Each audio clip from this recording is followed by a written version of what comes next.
Head and arm throws are one of the staples of professional wrestling back in this era, and of course, we still see it all the time. But this particular head and arm is really cool for me in that it's not just a head and arm axle throw where like you turn your body into the axle and drape the guy over. It's also not just like a sag, right? The thrower here actually throws his entire body as a corkscrew and an axle at the same time, kind of the way that a judoka would when they're doing makikomi throws, except it's around his head instead of his arm. But it's got that same full committed spiral. It's not just one little trip over his back, it's a full dynamic spin.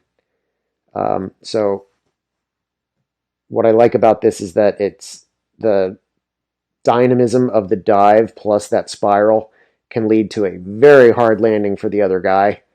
And if we're looking at actual combat utility, sometimes that's a nice asset. Um, the faster and harder you drive your opponent to the ground, the more likely you are to be able to break some ribs on the bottom if it's actual combat, or drive all the wind out of them, or make them see the lights, if their head hits the floor.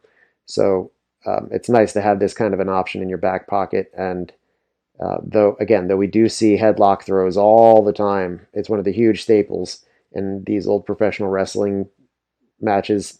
This particular variation is not only exciting to watch, but I think it has some good value in terms of the amplitude, the speed, and all those other things.